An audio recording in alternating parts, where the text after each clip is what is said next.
Good morning, everyone. I hope your day is going well. I am a person who likes Hollow Knight Silksong a lot. I love this game with all of my heart. So much so that I feel like saying it just like that doesn't really get it across.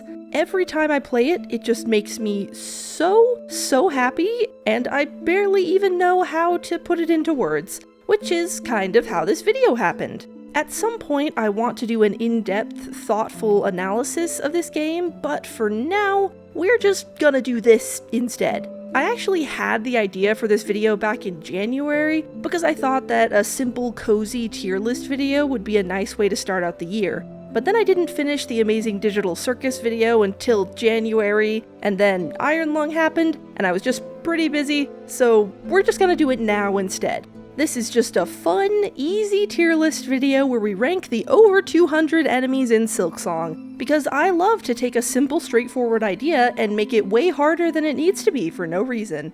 I'll be ranking enemies based mostly on how much I like them, but things like mechanical importance and lore significance can also affect placement. All of this is honestly very arbitrary, but I am going to act like I'm completely correct in everything I say, which will obviously cause no problems whatsoever. We'll be going through this in the order of the Hunter's Journal, and because I think YouTube caps out at 100 timestamps, I'm just gonna do my best to chapter these according to area instead. Also, I am primarily a Hunter's Crest user, which will probably affect rankings. And also, even though I love this game, that doesn't mean I'm the best at it, and you have to be nice to me about it. Shouldn't you be making this video after Sea of Sorrow releases and probably adds like 50 new enemies? No.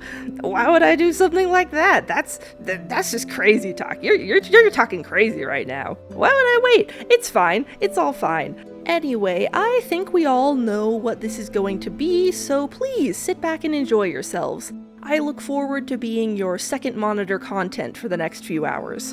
Grab a snack, some water, and make yourself comfortable. It's time to rank every single enemy in Silksong. And first on the list we have Mossgrub, the first enemy you encounter in the game, and a pretty good one. I don't want to put them too high just because they're early enemies and don't really have a lot going on, but I think they deserve credit for being kind of cute and also kind of scary. I kind of want to go on a tangent about how they don't attack you unless you attack them, and that kind of introduces the theme of how going and attacking everything immediately can cause you trouble, but we've got a lot to get through, so I will not be doing that, and I will simply be putting them in B tier. Next, we have Massive Mossgrub. These will be ranking a little lower than base Mossgrubs, just because they appear really late and I don't find them that memorable. They are very fluffy, which could get them points, but it seems like they're only that way because the Citadel does a lot of unethical breeding practices, so we're not going to support that. So they're actually going to go down into D tier for that. They were going to be C tier, but they're going D tier for the unethical breeding part of this. Mossmer, which I don't know if they are the grown-up version of Mossgrubs or just the female of the species, but either way, nothing too bad to say. I appreciate that they're used as a way to teach the player that you can pogo to get things or get to certain places, but don't really feel that strongly about them, to be honest. They're gonna go into C tier. Nice average there. Moss Mother is the first boss that we have in the game, and I like her. I like the fur mane / ruff. I think it looks really nice. Honestly think she looks really nice. Not when she's attacking you, obviously, but good design. And I think she does a good job of teaching the player the things you need to know. She's not terribly unique in any other aspect, but I appreciate seeing her on repeat playthroughs, as long as there's not two of her, because then I get kind of dumb and I die and it's embarrassing. B tier. Achnid, a perfectly average enemy. They're another one that kind of teaches you about pogoing, but doesn't do as well as the Mosshome with that. Sometimes they're carrying berries, and sometimes they're kidnapping fleas, and they're just pretty average. Don't have super strong feelings. C tier. Skull Scuttler, another pretty average enemy. I do find them really fun to kill, and they're one of those slow-moving-ish early enemies that helps you get used to the pogo. So they're just gonna be nice and average, into the C tier with thee. Skullwing. I originally was gonna put these guys fairly low because they only appear in like 2 spots, and one of them is part of the lava chase thing that took me forever to do, but I'm on the wiki right now, and I don't know where this appears, but there's like a sprite where you can see them without their little skull on, and they actually look really cute. Like they're just little dumb blobs of darkness with little wings and little leggies without the skull on. And maybe I should have seen this in game. Maybe it only appears when you kill them or something. I don't know. I don't know where you find this, but it's really cute to me. So they were gonna be C tier, but now I'm moving them up to B tier because I found this cute sprite as I'm looking at the wiki. Next we have Skull Brute, and I think these guys deserve a special shout out because during every first playthrough from every YouTuber, there's a moment where they run into this and they get hit, and it takes them a few seconds to realize that it does 2 damage, and then oftentimes they die, and that's a little bit funny, and it's also a nice early warning sign of like, hey, a lot of things do 2 damage in this game. So I think it's good that it was included for that reason. But other than that, nothing super special to write home about. I was thinking of putting it in B tier, but I really think it's C tier. Like, nothing too crazy here. And next we have the Skull Tyrant. He is very good at showing players that there are unknown and uncontrollable consequences for their actions, because how are you supposed to know that killing the first one would make another one appear and just destroy this small town that you've gotten really fond of? I like it as a narrative beat for that. It helps to play into the themes of the game about how what you do has far-reaching consequences even if you don't see it. It also helps to make the world feel very large and interconnected. And yeah, I like this guy. Tell me, Mr. Skull Tyrant, how do you feel about your massacre of a small town? Well, thank you very much, Mr. Skull Tyrant. Off to A tier with you. Keelik. I have a really, really big fondness for these guys because they're just a bug with a bunch of swords that come out of their body, and I think that's really awesome. I don't think I can put them in S tier just because I love them so much, but I really like them, and also Hornet likes them. Hornet supports my opinion as well, so I'm gonna put them in A tier with the other criminal, and we'll just go from there. Beastfly is next, and I had a lot of trouble hitting these with the pogo on my first playthrough, and it was really frustrating for me because I knew that I should be hitting them, and I wasn't, and I would take just a whole bunch of dumb damage for no reason, and so that kind of sours my opinion. But on subsequent playthroughs besides my first, they are really not that bad. They're just like little guys. So I'm just gonna put them... Actually, I'm reading Hornet's entry here, and she liked to play little games with them as a child. And that's some Hornet personality lore, which I very much appreciate. So they're actually gonna go in B tier, 1 tier higher than they would have gone originally. We love some good Hornet personality / childhood lore in this game. Savage Beastfly, an enemy with a very big reputation that I am going to add to, because when I was first playing this game, I saw an Instagram reel talking about how awful and terrible this boss was, and I thought to myself, oh well, that's kind of weird. I fought this boss and it didn't seem that bad. And then I looked in my crests and I realized I did not actually have the Beast crest, even though I was very close to the end of the game. And so I went back down because I figured, oh, maybe I just forgot to pick it up. No, that's not what it was. The Beastfly was there, and it kicked my butt a lot, because it turns out that my memory had lied to me, and I'd gotten annoyed with this boss fight, and I had left to come back later, and then I never came back and assumed I'd just, done it. So... really don't know where to rank this guy, honestly, because I think He's probably not that bad if you pay attention and stuff, but also I just barely tried to beat his second boss fight, and I think that one is really annoying. So, I'm gonna follow my heart. He's going down to D tier. Karanid, they're small and round and fine. Hornet apparently likes to use them for target practice. Good for her. C tier. Vicious Karanid. Now, I actually really like these enemies. I like that there are a lot of 2-stage enemies, like bigger and smaller versions, really showing that, like, this isn't just a place where things come out as they could be forever. It shows that there is growth and change, and things get bigger and stronger and fight each other, and it's just a small detail that I really like. And technically, the attacks from this one do 2 damage, which I'm sure some people find pretty annoying, but it's really cool that you can parry the blades, and I like its attacks. I think they're just cool to look at and interesting. So, let's go with B tier, I say. Hardbone Hopper. These guys are so cute. They're so cute to me. I want a little plushie of one. Every time that I don't look at them for a while and I think, oh, I thought they were cute, they're not that cute, and then I look at them again and I'm wrong. They are that cute. I love them. I love them so much. They are going in S tier and no one can stop me. I love them a lot. I seriously need a tiny plushie of this on my desk to be there with me while I'm working. Someone get me one of these, I swear. Hardbone Elder. These are not as cute as the little ones, but I don't care. I still love them. And they're also going in S tier. I would never separate the babies from their rest of their herd. That would be cruel and unusual. I hope that Hornet gets to fulfill her dreams and ride one of these one day, and I think it's really funny that canonically, these guys will just kick you in the face if they don't like you. I think that's very funny of them, and they should do it to all of the ants that keep bothering them.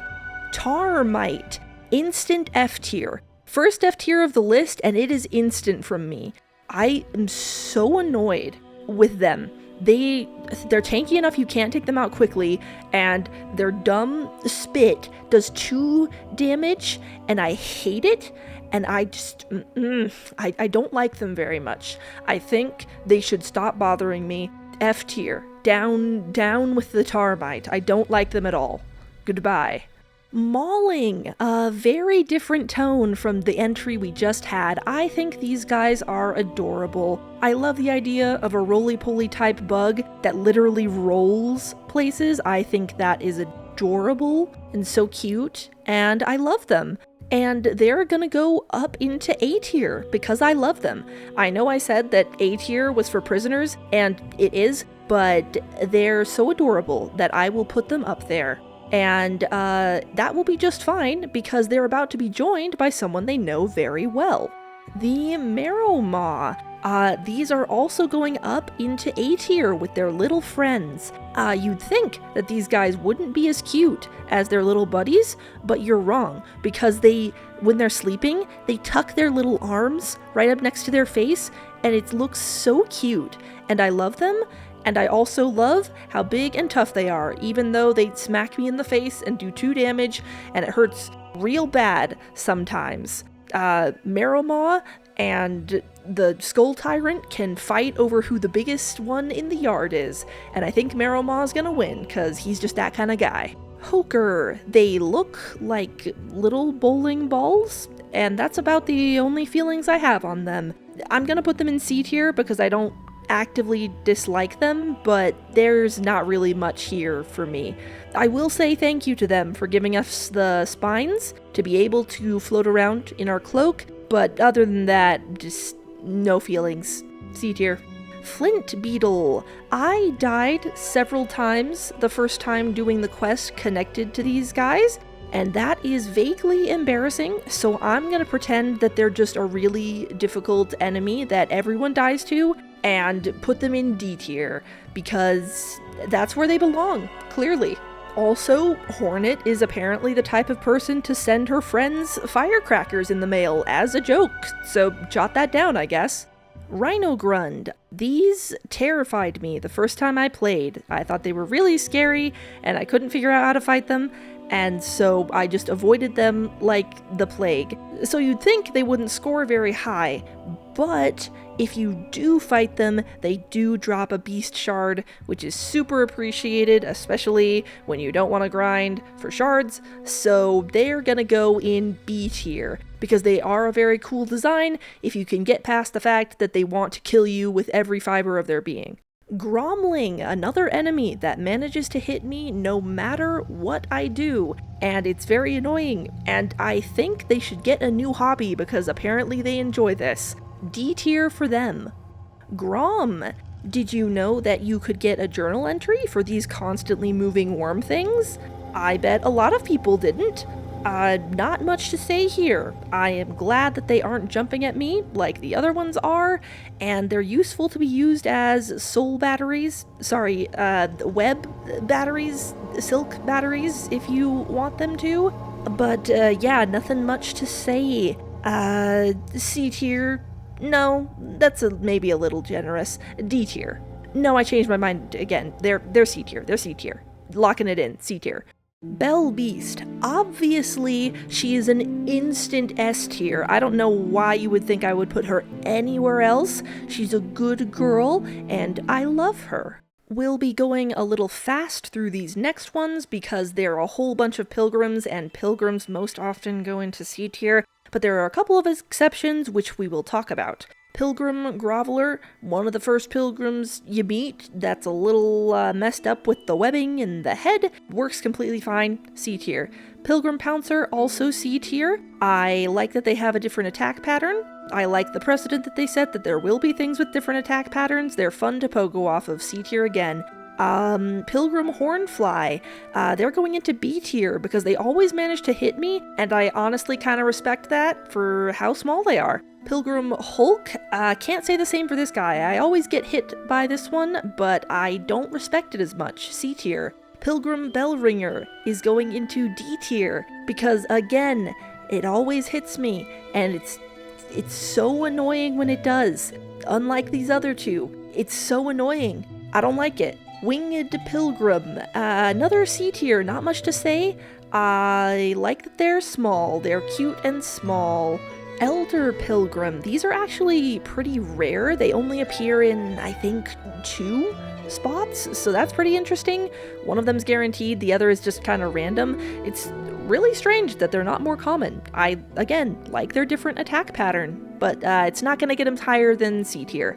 Winged Pilgrim Bellbearer, also going in D tier, and below the other Bellbearer, because those bells are just so aggravating. Pilgrim Hiker, I enjoy this one, actually. They're gonna go into B tier. I like their funny little cane, and even though it can be annoying, I do think it's fun that they have a shell they can retreat into to block your pogos. Pilgrim Guide, I'm also going to put into B tier because I find the subtle storytelling that they have a little bit sad and tragic, because you always find them in groups most of the time, except for this one in prison, and the idea that they were just trying to help their fellow pilgrims and they got taken by the haunting along the way, that's very sad to me. And you can't really give them a happy ending, but, you know, I hope they're not, like, aware, you know, I hope they can find some sort of peace in this existence they're in now. Overgrown Pilgrim.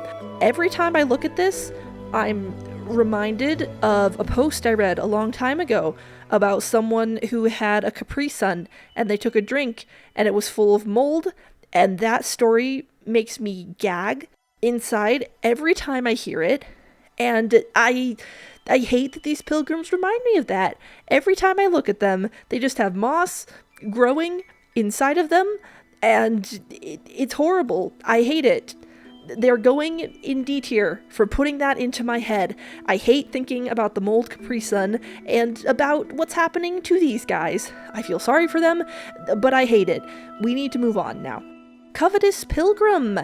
Hey buddy, you gonna share some with the class? No? D tier. Snitchfly. I'm kind of in 2 ways about these guys, because they're really annoying to fight a lot of the time, but it's also really cool that Farloom has its own Thieves Guild, and it kind of makes sense that they'd be annoying to fight.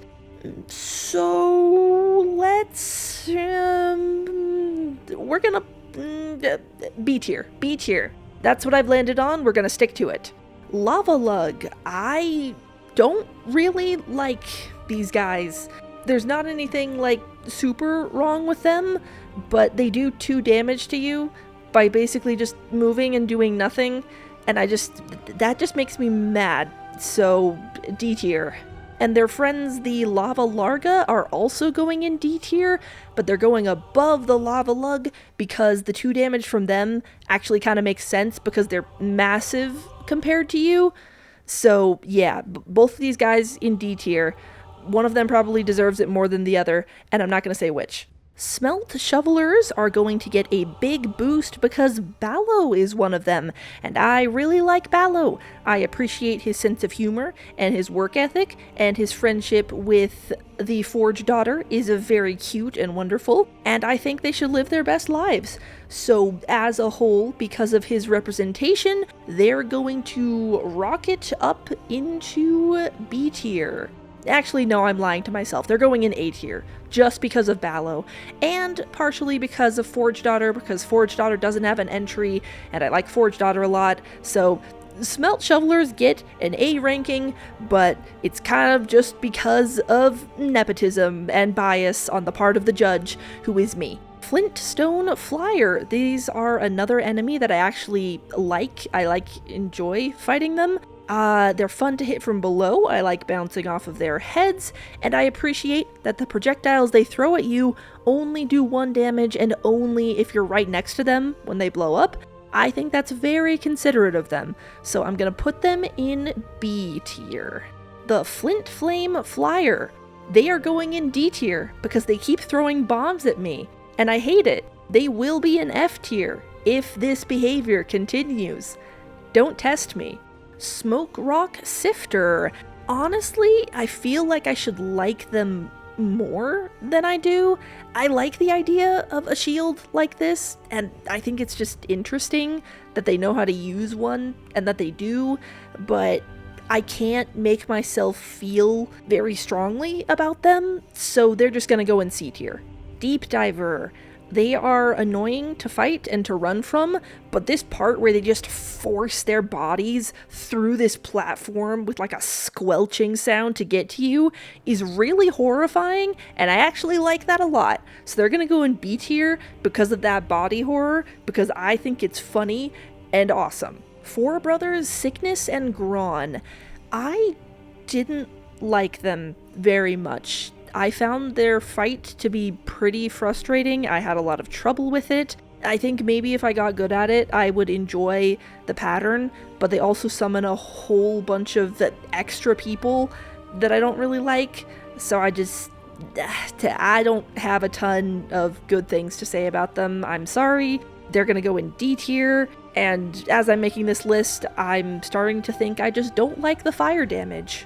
Craglight. I think these are really, really cute. Like, just really cute. They look like teeny, tiny little helmets with legs, and I think that's really adorable. And I love them. I love them a lot. They're gonna go, honestly, up to A tier. Up to A tier because I think they're really, really cute, and I like them a lot. Cragler. This is what the Craglight will grow into one day if they're allowed to survive, and I don't like them quite as much. Nothing like super wrong with it.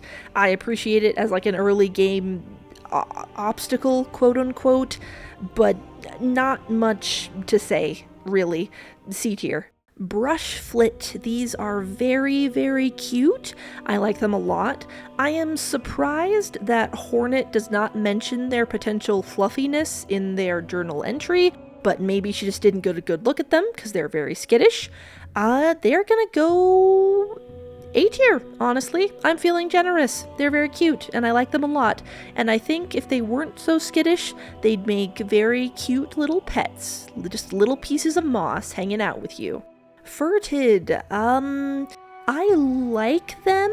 but not as much as some of the others that we've looked at. I'm not going to dock their score or anything, but nothing's calling to me very much, so they're just going to go in C tier. Flapping Furted is kind of in the same situation. Nothing wrong with them, but nothing super calls to me. Actually, that's a lie. I do like that they're black blobs with the cute little white eyes, but they didn't call to me super a lot. So again, they're gonna be in C tier, but I do think the sounds they make are very cute. The fourth chorus. I really, really like the fourth chorus. I think it might be a little underrated when it comes to bosses for most people, because it's pretty early game, so it's not that hard, and speedrunners have figured out how they can just completely skip it, but I really, really like it. I think it has a really good design, both from an art and game design perspective, given its placement in the game and how you interact with it. I really like the subtle storytelling and dread of walking past it, and you expect it to wake up, but it doesn't, and then you come back, and then it does wake up. I think that's a wonderful bit of subtle storytelling, and there's no other enemy in the game, I think, that makes you feel quite this small when fighting it, at least to me. There are plenty of big bugs that you need to fight, including Grandmother Silk, who we'll get to in a while, but this is the only one that really made me feel tiny in comparison. And that feeling continues even after you defeat it. When you see a bunch of them hanging in the Underworks, you're never quite sure that they're just gonna stay asleep, right? And I appreciate that feeling a lot. There's just a feeling of dread about them, like, I hope these things stay asleep, because I don't know what's gonna happen if they wake up, and they never wake up. But what if they did, right? What if they did? Yeah, and there's nothing else quite like this animated in the game, so I just like it a lot. I think it deserves to be an S tier, and maybe that's controversial, maybe a bunch of people will agree, I don't know, but it's an S tier to me, so that's where it's going to go. Skarlid. There's nothing super special about this guy, but I really like the ants, so he's probably gonna go decently high anyway. They always find a way to trick me, because I always think I can kill them before they reach me, but then I'm wrong, and they hit me and do damage. So, point for them, maybe, I guess. You know what? High C tier for them. We'll go high C tier. Skarwing, kind of in the same spot, just a little guy, absolute menaces when they want to be, high C tier. Skarscout, another enemy with a fur ruff that I think looks really cool. I think it aids in their design and making it look not quite as segmented as it could, which I think helps them to seem a lot more stocky than they probably would if you could just see their thin little neck. It makes them like slightly more intimidating than they would be otherwise, which I appreciate. I really love the double sickles. I think they're a very cool touch, and I love the number of attacks. Like, Silksong is really good about giving all of its enemies pretty much a lot of attacks, but these guys are special. We're gonna put them in B tier because they're not crazy enough to go much higher, but I like them better than a lot of other enemies. Skarstalker. Another ant that I really enjoy. They are very fun to fight. I like the skull that they have on top of their head. It's not always clear when it's going to block your pogo and when it's going to let you through. I wish I could know, like, how to get past it all the time, but at the same time, I kind of like that you don't know. I kind of like that they have a bit of armor that's, like, halfway effective. I like the idea of the armor. It's very cool. I also like that they have the ability to block your attacks. I think that's a good way of showing that this is a warrior tribe that maybe has a little bit more training in fighting than the other haunted ones do. I think it's just cool. It's a cool enemy, cool, subtle world building, story building. It also goes into B tier. Spearscar. I basically have the same feeling about these guys as the other ones, but I'm going to bump this one up to A tier because the journal entry has another bit of Hornet personality lore, And I think it's really cute that when Hornet was younger, she thought about what it'd be like to grow a pair of wings and really wanted one. Like, nowadays, she's all serious about it, like, oh no, accept the limitations of your body. But I know that if she got wings, she'd be kind of excited about it inside, and I just think that's fun.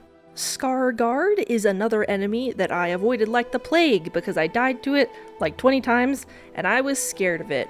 But I actually really appreciate it because typically when I play games, I will just bash my head against a wall until I get through, which usually is fine for most people, but for me, I'm not actually that good at games, at least I don't think. And so if I get stuck on something like this, it will actually get me stuck for like real life weeks. So I think the fact that like this isn't a boss battle or anything, you can just leave, was an important lesson for me, especially for a game as hard as Silksong, to show me that like, hey, you can just like leave and come back if you're having trouble with something. So for me personally, that was a very important lesson to heed. And yeah, I didn't come back and do this for a long time, and it was probably better for me. So Skarrguard is gonna go in A tier for that. I appreciate it, and also just in general as a design, I think it's really cool. First ant you see, basically, it's very eye-catching, just really nice design. I like it very much. A tier. And we're on to Gurr the Outcast. Now, judging him is interesting, and it's kind of the same situation as Ballo and the Smelt Shovelers, where Gurr is kind of representing a much bigger group for me, and that's the mottled ants with this different patterning, because I think they're a really interesting group, and I would love to learn more about them. I know they're probably just like an extra flavor thing to fill out the world, but like, I don't know. The fact that they speak a different language I think is really cool. The fact that, like, some of them just don't respond to the Needlein, like, they don't sing like all the other bugs do, I think that's super interesting, and it's probably because they speak, like, a different language, and that was a workaround, but, like, the idea that they're somewhat more resistant to it, obviously not fully resistant, because Gurr over here is doing all of this nonsense, but, you know, like, I'm just so interested in what's going on with the mottled scars, you know. I think it's really cool, and because Gurr is a member of that, he's gonna go a bit higher. As a boss fight itself, nothing super crazy. I love the idea of like a hunter hunting the hunter that is Hornet, you know, and trying to get the best of her. I think that's cool story-wise. I love the story around Gurr. The boss fight itself, nothing too special about it. It's quite simple, especially for so late in the game, but I still really like it. I like Gurr the Outcast, I like the concept of the mottled scar, and I hope we learn more about them. So Gurr the Outcast is, I feel like I'm putting a lot of these guys pretty high, but nah, Gurr the Outcast is going into A tier as well. I'm sticking to my guns. And apparently we're getting into just the niche high picks, because next one is Last Claw, and I really like them because I think it's really cute that they're like ready to defend their mom, Karmelita. Like, I'm sure technically all of the ants are children of Karmelita in some sense, but this is, I think, the only journal entry that specifies that Karmelita is their mother specifically, and I think it's really cute. And like, I like the idea of them just being there for their mom as she's singing at her concert, you know? And like, sorry that I kill them, but technically the ones that I kill have been dead for a long time, so it's probably not something to feel bad about. Anyway, A tier also. Now, for the next one, I do really like Skarrsinger Karmelita, but there are a couple of things that do bother me that I don't really see people talk about. First of all, usually when an enemy blocks you in this game, there's some kind of blocking animation, and I think that's really good. It's nice to have that telegraph. And she can block you, but it's kind of like the skull on the guy earlier, where sometimes her dress will just be impervious to needle hits for no reason, and that's a little bit confusing. And also I find her hitbox hard to parse sometimes, because it really feels like sometimes I will, for sure, like I'm supposed to hit her, but it just doesn't.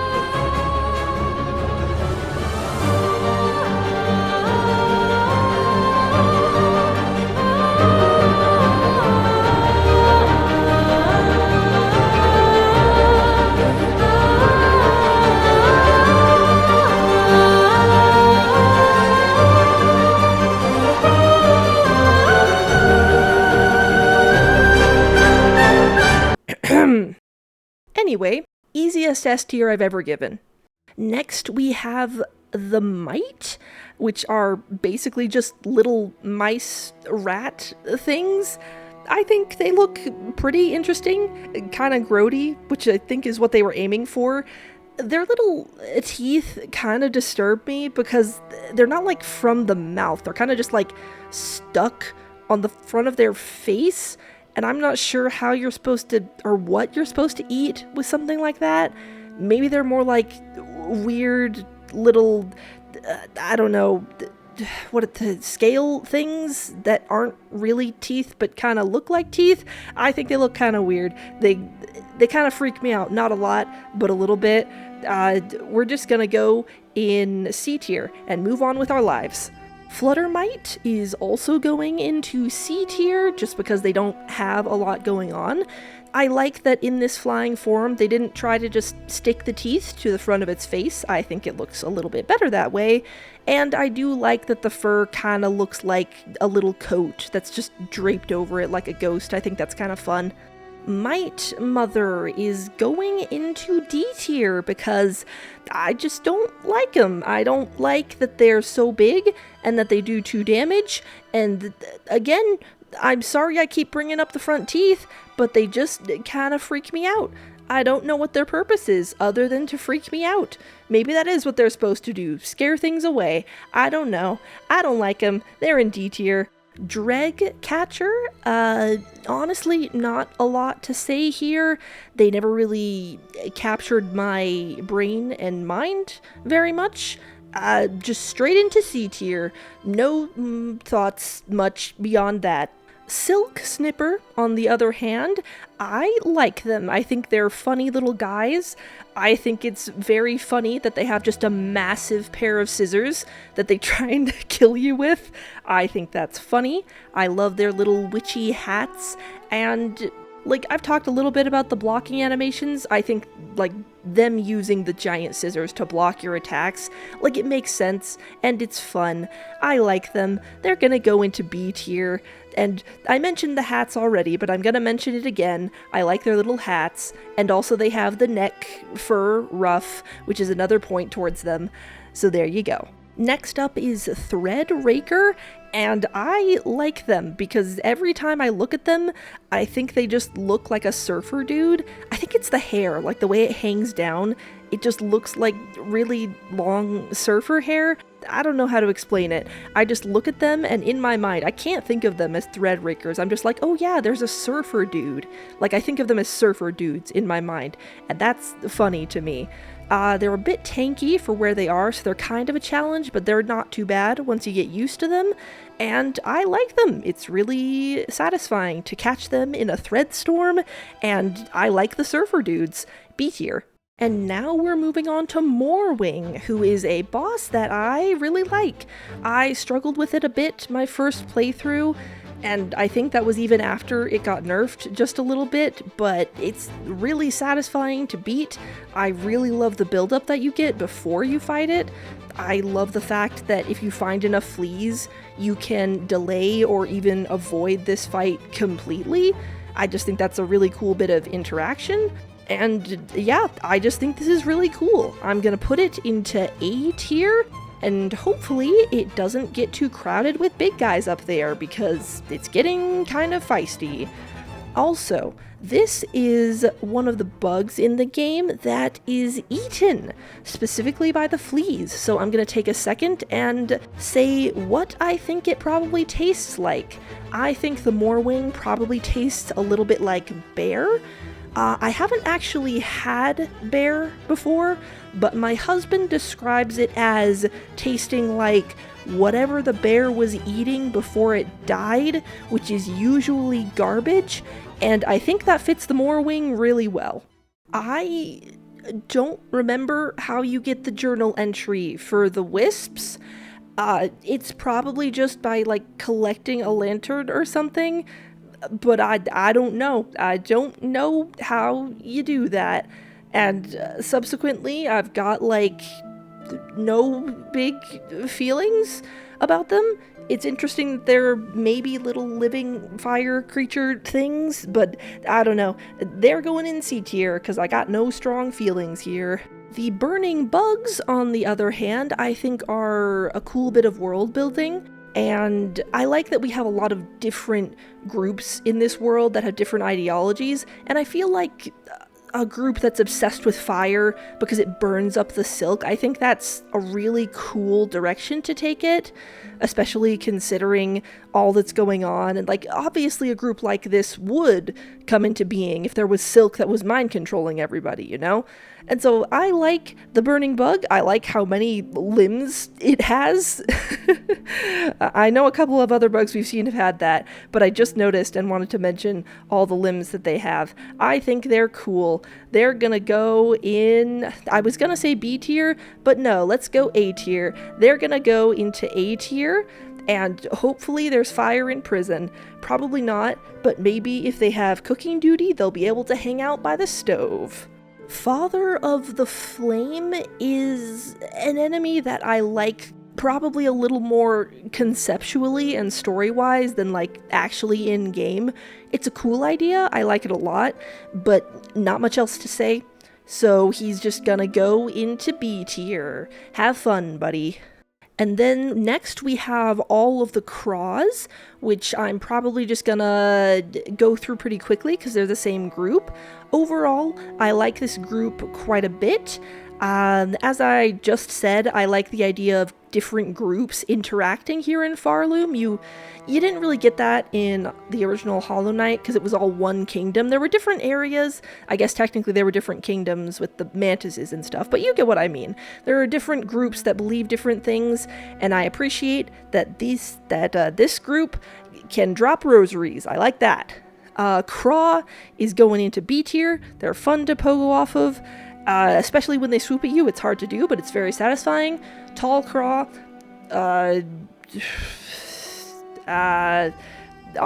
C tier probably, not a lot of feelings. Squat Craw goes down to D tier, because they're really annoying to hit before you have what's it called? Before you have Threadstorm, and then after you get Threadstorm, it becomes a little bit more trivial.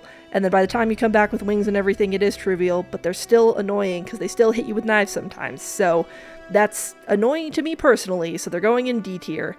And then we have their reskin in Act 3, where they all get a little bit goth. I really appreciate that. But I am disappointed because I originally thought that all of them had brand new shiny silver beaks, like the Crawger.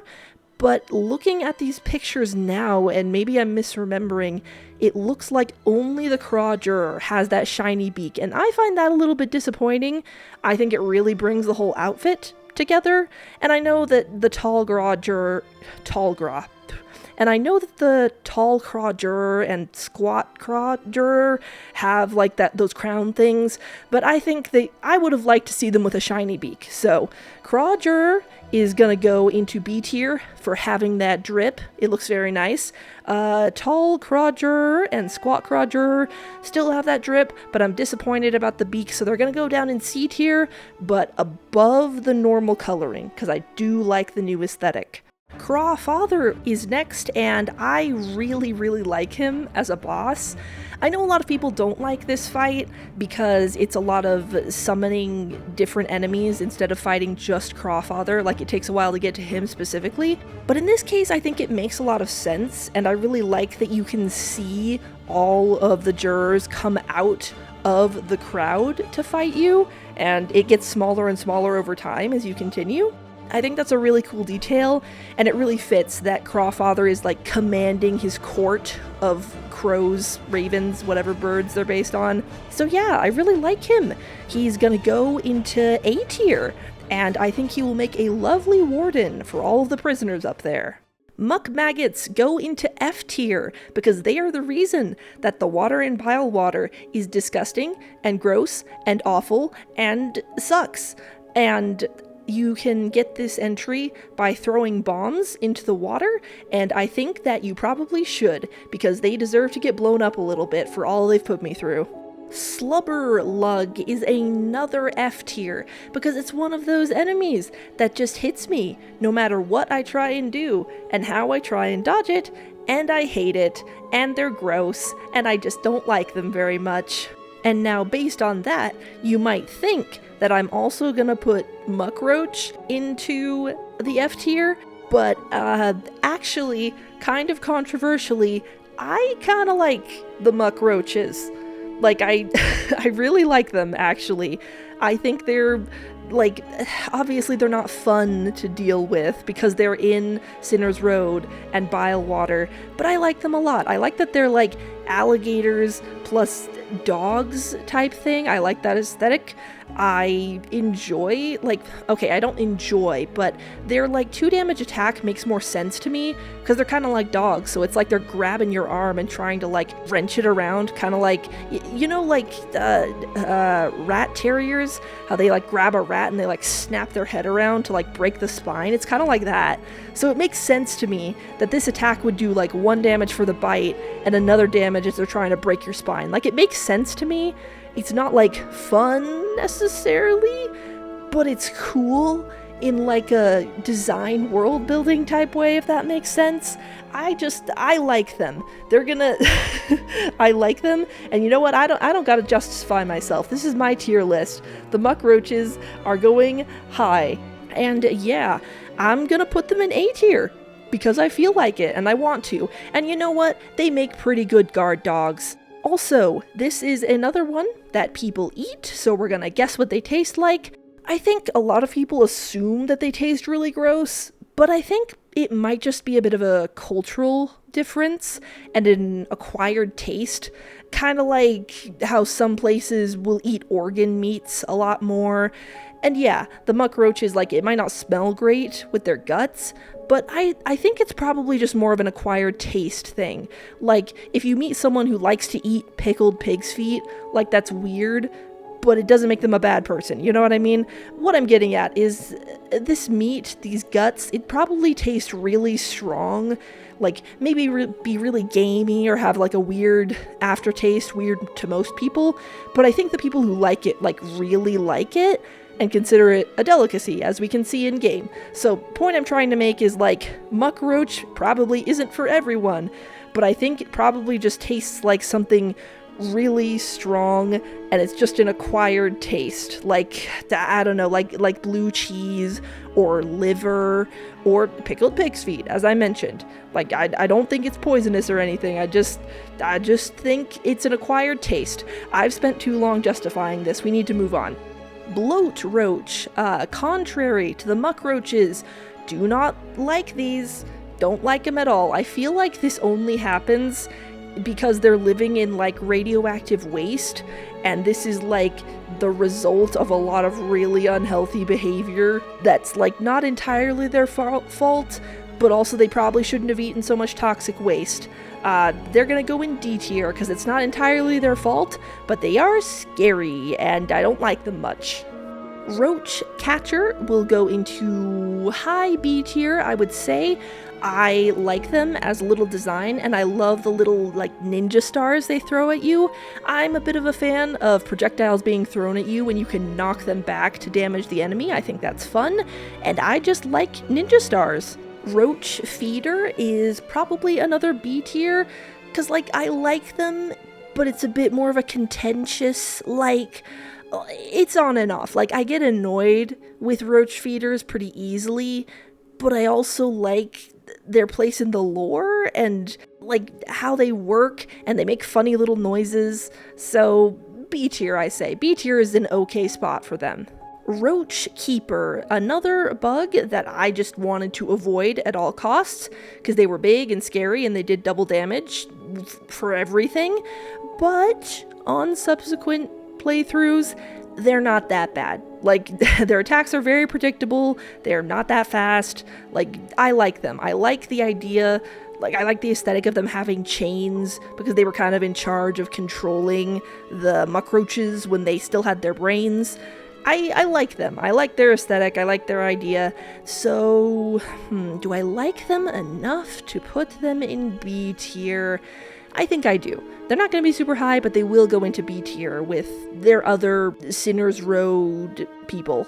Roach Server. These guys look very funny, and I like the little gif that has been made of them slowly turning around like they want to kill you. I think it's funny. I also I think it's funny how they just have these massive knives, which now that I'm looking at them, it's really cool because it looks like these knives are actually 1/2 of scissors, like from the handle and everything. I never noticed this before, but they look like it's 1/2 of scissors, and I think that's really cool. I feel like maybe the tier list is getting a little top heavy, but I don't care. I think these guys, my heart is saying I'm between high B and A, and I'm gonna put them, you know what? I'm gonna put them in A tier because their boss probably sucks, and I think that they deserve a win in their lives, so they're gonna go into A tier. I know A tier is maybe not the best spot with everybody there, but maybe they can join in on cooking duty, and that'll be good for them, and it'll be a less scary environment than with the chef. And speaking of the chef, Disgraced Chef Lugoli, who I always misremember as Disgraced Chef Lugolio. They are hard to judge, because the first time I fought them, it sucked, and I hated it, and it took me forever. But it is kind of funny. It is a little bit funny. I can't deny it's a little bit funny. So, where do I even put this? Yeah, it's a little bit funny. The fight is annoying, though. It is annoying with the constant maggot poisoning you can get. But, follow your heart, follow your heart. Let's go C tier. Yep, C tier. You're going in C tier, Disgraced Chef Lugoli. It's probably better than you deserve. Next we have Wraith, and these are really cool and interesting enemies. I don't know exactly how to parse like Phantom's whole area beforehand, the mist, like how real it is. I'm really not sure, but that makes it really cool, you know? So thinking about it, actually, I really enjoy the Wraiths as a concept, and thinking of them as an extension of Phantom makes it even more interesting, because the fact that Phantom seems to be much older creation of Grandmother Silk, so like probably she's wanting Silk because she hasn't had any in a long time and she's kind of on her last legs, and if the Wraiths are an extension of her, looking at them, they're growing on me like a lot. I think maybe they might be even like they might be higher than A tier. I might put them in S tier. Yeah, Wraiths are gonna go into S tier because I think they're super cool and interesting, and the mist is cool and interesting, and so is Phantom, who is not gonna come up for a while, but I just wanted to mention it. Mothleaf Lagnia. Did any of you know that this is what they were called? I am willing to bet you did not. I have a special place in my heart for them because they are very good at collecting silk in Bilewater when you need to heal twice because of the dumb water. So I like them a lot. I appreciate them and their gentle presence in such a horrible place. So I'm gonna put them into A tier, actually. Yes, A tier. I'm feeling very generous. Myrmite. I initially didn't have a ton of feelings on them, but looking at them and reading Hornet's entry made me remember that like their defense mechanism that they have just makes them explode. Like they just explode themselves, and that makes me feel kind of bad. They're gonna go in C tier, but I do feel bad for them. Like, sorry y'all blow up all the time. Swamp Squit, I find quite annoying, actually. Like, you can get used to them, and they're not as bad as they could be, but they are annoying, and them exploding after they die isn't nearly as funny as with the one we just mentioned, so I'm gonna put them down in D tier. And Spit Squit is gonna go even further below that, because Spit Squit actually has a spitting attack that is just really gross and nasty, and I don't like it, and it annoys me, and I don't like the Spit Squits, so I am going to be biased and probably basic and put them in F tier. They're like, part of me wants to put them in D tier just to be different, but I really don't like them, so F tier it is. Actually, scratch that. I looked at the next enemy on the list. It's a Stilkin. It's these guys that hide and jump out and throw darts at you that also explode. I don't like them. I find them more annoying and angering than the Spit guy. So Spit guy, you get promoted to D tier, and Stilkin is going into F tier. Never to be seen again, I hope, because goodness gracious, I don't like them. Stilkin Trapper are still somewhat annoying, but I'm less bothered by them because in the fight where they're mainly featured, I figured out you can just shove yourself against the wall and hit them when they get close and they can't really do anything to you, so I'm not really bothered by them as much, so they can go in C tier. Groul the Great has a terrible, terrible run back that everyone hates. Even though I found the secret bench that's a little bit closer, it still sucks to do that run back and fight him. However, as a fight itself, also kind of stinks because you always fall in the water and it's really gross, but as a design, as like a bug frog thing, I think he's kind of cool. I think I like that design.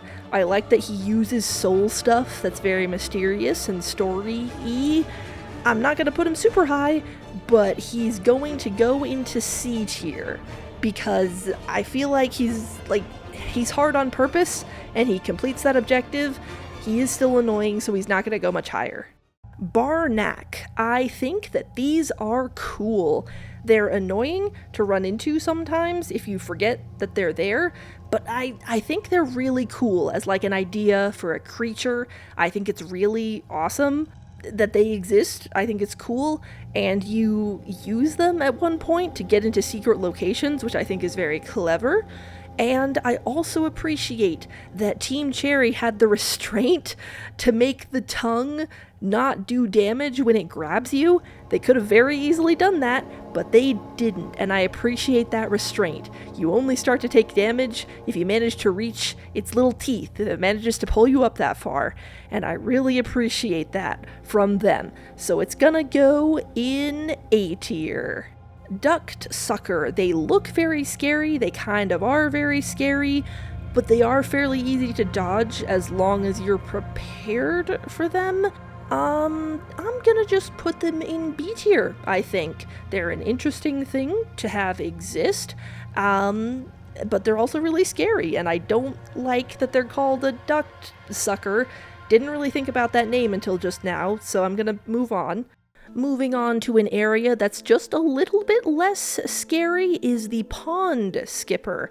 I like these bugs a lot. I think they're very cute. I think the idea of having like water skater bugs is a really good one. I think it's very well executed and just really well designed. Well done all around. I'm gonna give them B tier actually because I just really like them. Once again, we've run into a bug that people eat, so what do we think they taste like? Personally, I think they taste probably a little bit like crab. They're described and we see that they have these like hard outer shells with the meat inside, so I think they taste kind of like crab, but maybe a little more watery, maybe with like a bit of a flavor that species of crabs that we have don't really have, but yeah. By the way, I like crab, and if you think about it, crabs kind of look like spiders, so have fun with that the next time you're eating crab legs. Pond catchers I really appreciate once again as like lore world building for Silksong, because yeah, obviously they hunt these for food, so there are gonna be hunters, right? For the pond skippers. And I really like it. I like that we meet an older pond catcher that is still sane. It's really sad that we don't see him after Act 3 starts, but I'm just gonna pretend he's fine off hunting somewhere. Yeah, they're gonna go into A tier, actually. I'm feeling A tier. I'm feeling A tier a lot, but so what? You can't stop me. Next is the Shellwood Gnat, and I did not realize that the flying ones and the skittery ones were in the same entry, so I guess they're not different species. They just present differently based on their environment, which is very interesting. I like the idea that they have a hard outer shell that then breaks and they're really soft inside. That's not really something, like, a lot of bugs are like that, right? But that's not something you really see. Like, there's references to shells a lot, but this is the one time where it seems that they're taking it really seriously, and I like that a lot, so they're gonna go into B tier.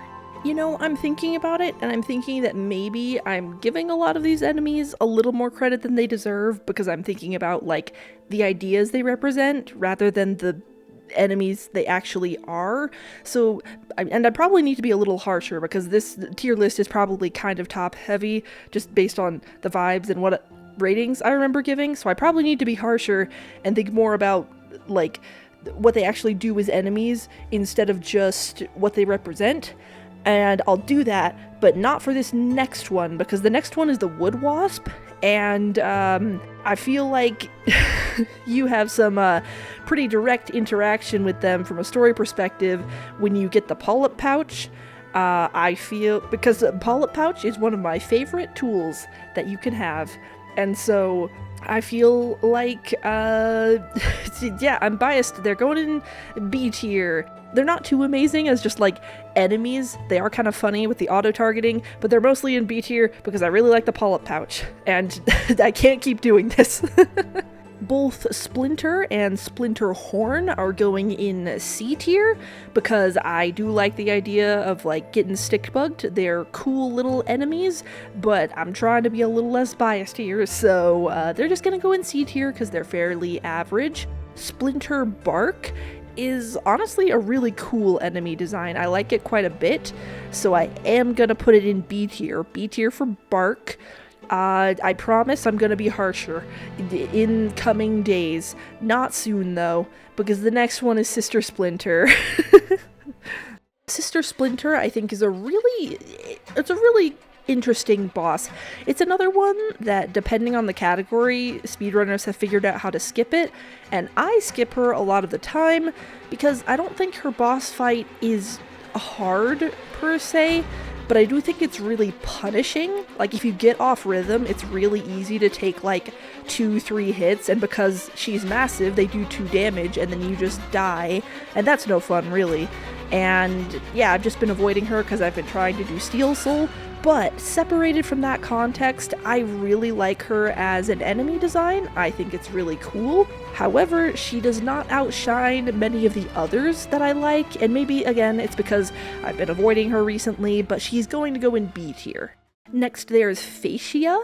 I think they are cool. Like, just in general, I think a lot of these are cool, but I like their design, I like the idea behind them, and we do get a little snippet of Hornet opinion / lore where she talks about them possibly being pets and them as beautiful creatures, and that does give them some sway, but I don't think about them enough to put them anything higher than C tier. Polenica I like as a concept, but I do find them a bit annoying to dodge, so I'm gonna put my money where my mouth is and put them in D tier, just because they are slightly more annoying than some of the other ones I've looked at. Gallia, however, I really like these ones. I love that it just looks like a face, like a head. I think that's so creepy and fun, and I love that when you kill it, it falls off and it looks like you've beheaded something. It's so cool to me. I like it a lot. I'm back on my BS. I'm back on glazing everything. It's going, is this S tier to me? Is this S tier to me? Let me think for 2 more seconds. Yeah, it's going in S tier. I like that you behead the flowers, and I like how creepy it is. So there. I'm sorry, no one's stopping me. I'm just saying things. Shrine Guardian Seth kind of has to be S tier for me.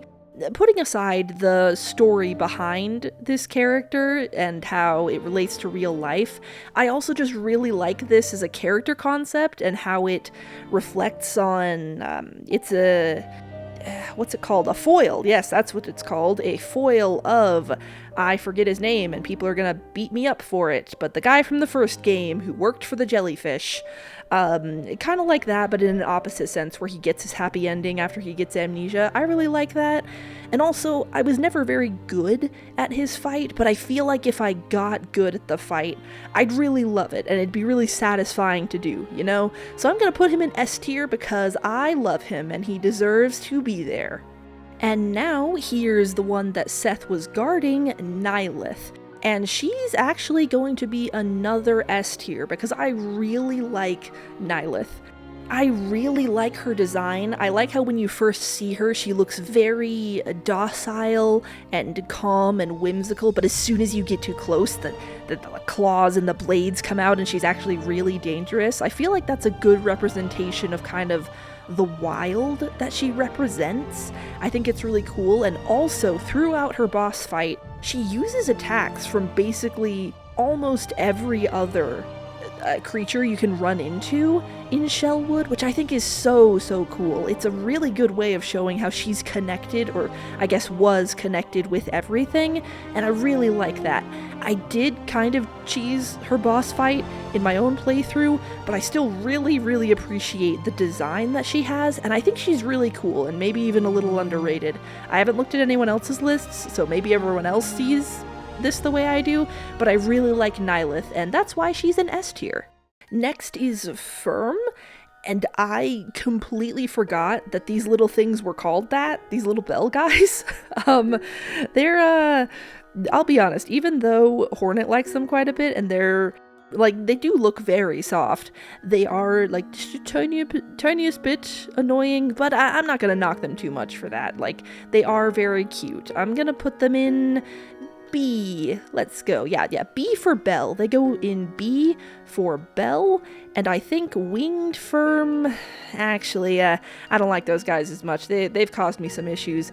Winged Firm is gonna go into C tier, I think. Farlid are interesting because they actually seem to have maybe some lore significance, which I'm not a lore expert, even though I might seem like I talk about it a lot. I don't know a lot about that, but it's very interesting and you can't discount that. But as creatures themselves, they don't have a huge impression on me, so they're gonna go in C tier. And the same goes for Farlid Divers. They're a little more annoying because if you don't remember they're there, they can really get the drop on you. No pun intended, it's just literally like that. But they don't annoy me enough to put them down in D tier, so yeah, C tier for them too. The Chardellard is maybe an entry a lot of people don't have because it's a pretty rare encounter, and like it only appears in areas where you've already collected the shell bits, and then boom, surprise, it's actually a creature. I actually think these are really cool. I love that they exist. I think it's super fun to have a creature that looks like this. From an evolutionary standpoint, I don't really know what benefit there is to looking like this. I guess not every creature is going around smacking things to get shell shards from them, so maybe it's just camouflage. But anyway, I like them a lot. Not a crazy amount, but quite a bit actually. Maybe it is a crazy amount. I'm putting them in A tier.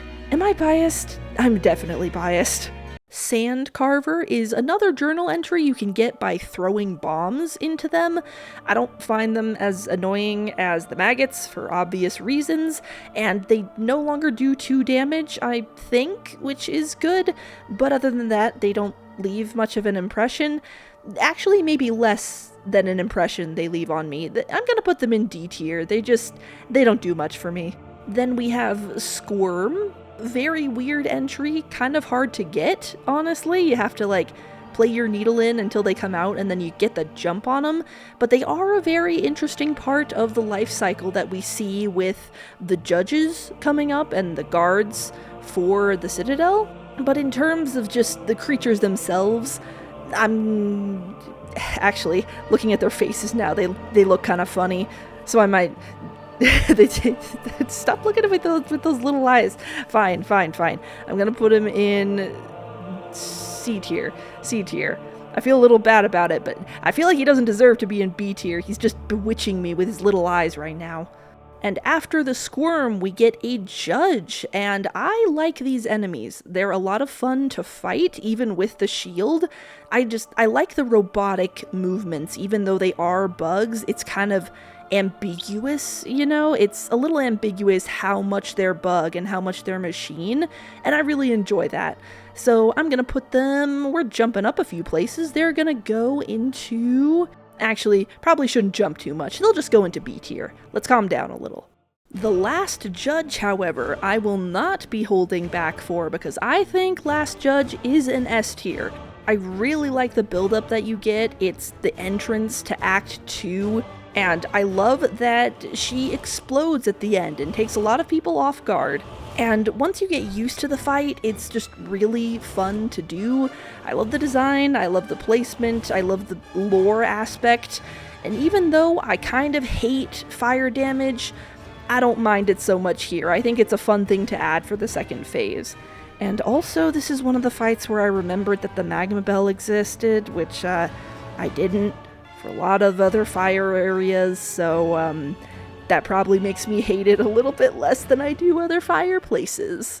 And now we're entering a pretty fun area, which is the Sands of Korak, plus the Coral Tower, and we have a lot to get through, so I need to get going on this. Coral Firm. I like them well enough. A lot of these enemies, they're fun to kill. Like, they make fun noises, like the crunching. I think it's fun. I'm sorry that sounded morbid, but the point is, this guy doesn't stand out very much from that. According to Hornet, it has fur, but we don't really get to see that, so it doesn't really get him any points. He's gonna go into C tier. I feel a little bad when it comes to Driznits because these are very cool enemies in concept, but all I can think about when I look at them is how much they manage to hit me in the face no matter what I do. But with the Driznit, at least, it's small, it's not really that big of an issue.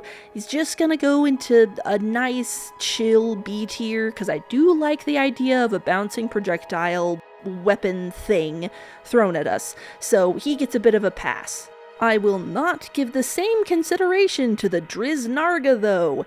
It was mostly excusable when you were small, but now you're bigger and I'm just annoyed now.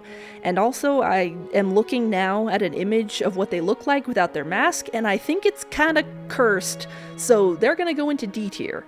Next we have Pokenabbin, which I didn't know that's what their name was. Certainly an interesting one. Nothing else about them strikes me as unique though, so they're gonna go into C tier. Conchfly is annoying. I feel like I shouldn't get so annoyed by them. I feel like for a lot of people, it's probably just easy to dodge them. But that person's not me. I'm gonna put them in C tier, because it feels a little mean to put them lower, but just know that I am annoyed by them. Surprisingly, the Great Conchfly I'm not as annoyed about. Maybe it's just because they're so much bigger that I feel like if I get hit, that's actually, like, maybe my fault. Like, I don't know. It's fun to fight the Great Conchfly. At least the first fight is fun. I'll reserve my feelings on the second fight, but the first one is fun. So I think, well, let's go B tier. Let's go B tier for the Great Conchfly. Crust Crawler is gonna go automatically into A tier because their entry calls them soft-shelled scrambler encased in coral, and I know scrambler means like scrambling around, but all I could think of was scrambled eggs when I read it, and I think that's really funny because I spent like a good 5 seconds trying to figure out what about these resembled scrambled eggs, and so they're just gonna go into A tier because I thought it was funny. Crust Crag is in D tier because they're really difficult to dodge, especially in the Memoriam. I don't know why I said especially, since that's the only place where they are. But yeah, really hard to dodge, don't like them too much. They're gonna go in D tier.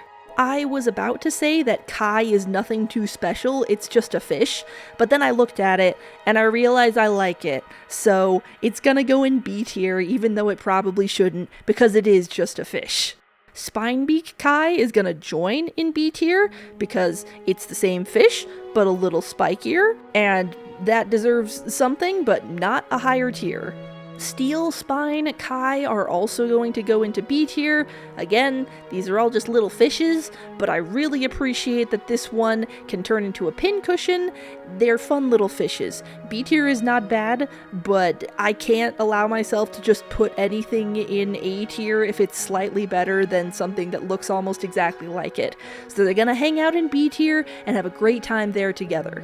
Both Yuma and Yumama are going into A tier because they're fun little jellyfish and I like them, and I know this contradicts my point about Kai just being fish, but these jellyfish just tickle me a little bit more, so there you go. Karaka is a cool little warrior soldier guy. I like him. I'm gonna put him into B tier because, again, I'm trying to make this slightly less top-heavy, and I don't know if I'm succeeding, but I am trying. Except now that I've said it aloud, I can't do it. He's gonna go into A tier, just kidding. Kakri are generally a very interesting and cool-looking enemy, but I kind of have beef with them because I'm really not sure how their attacks manage to do so much damage when they're just that small and thin. And I know that, like, someone small and thin can really mess you up, but it is kind of annoying that their attacks do 2 damage. So I'm gonna put them into C tier for that.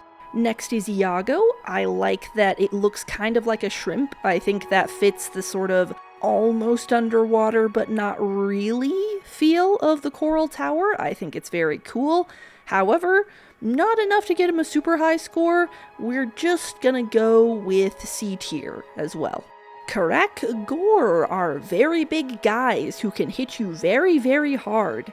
And I like how round they are. They're fun to look at. Not fun to get hit by, but they are fun to look at, so they'll be going into B tier. Alita are really interesting to me. Like, they just seem to be of a different cast of warrior than a lot of the other things we fight in the Coral Tower.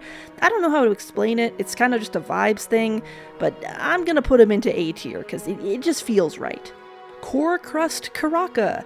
I feel like I need to give him some credit because he's not quite the same color palette as everything else in the tower, but I also just don't have a lot of feelings, so honestly C tier. Like, I'm sorry, I know he's one of the more unique looking guys, but I'm just not feeling anything. He's going into C tier.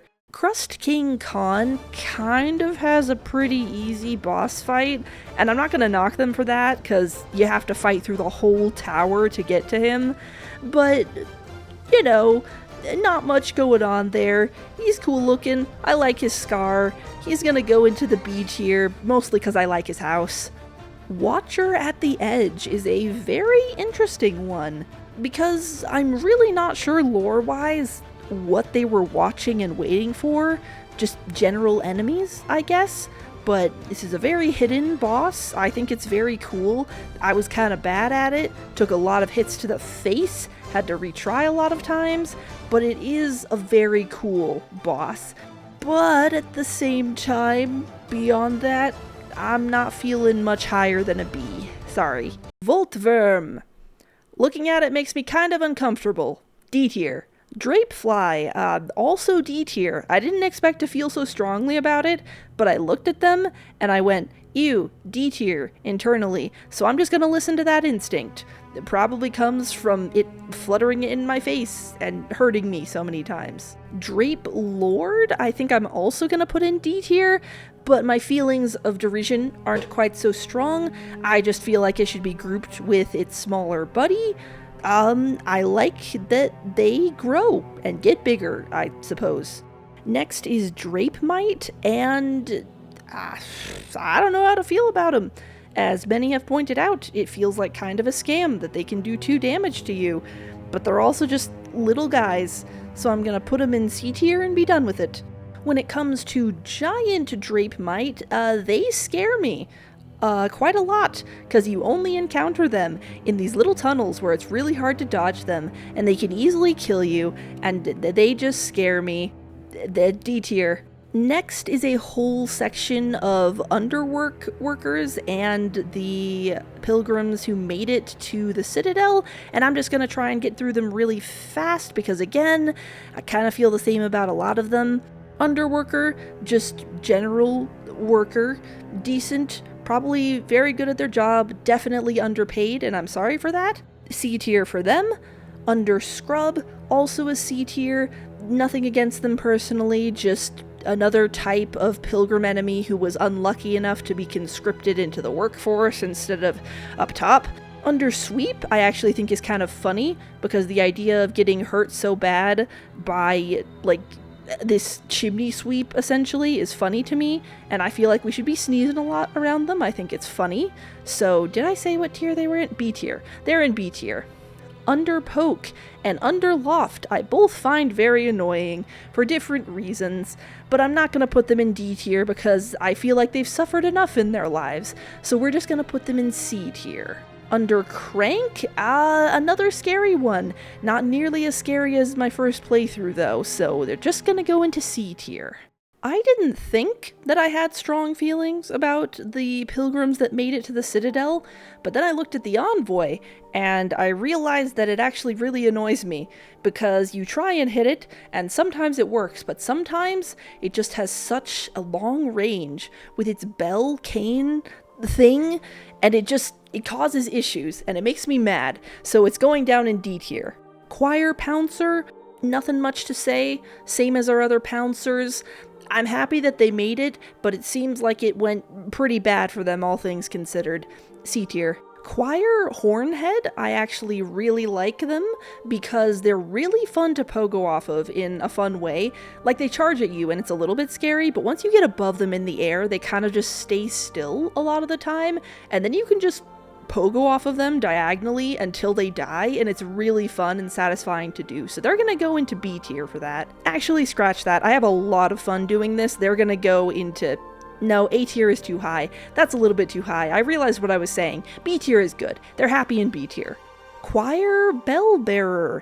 The Bellbearers are back, and they're just as annoying as ever. D tier. Choir Flyer. Again, nothing too special here. They're small, they fly at you. C tier. Hello, Insightful Llama here.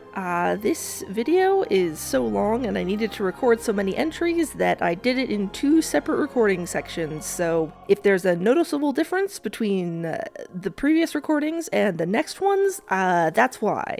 Also, if you're still here, make sure you get water and are taking care of yourself. Consider this a tiny intermission before we continue onward.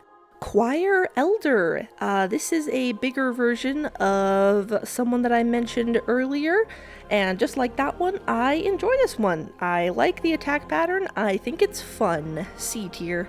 Up next is Chorister. These are pretty common in the Citadel, and I enjoy them.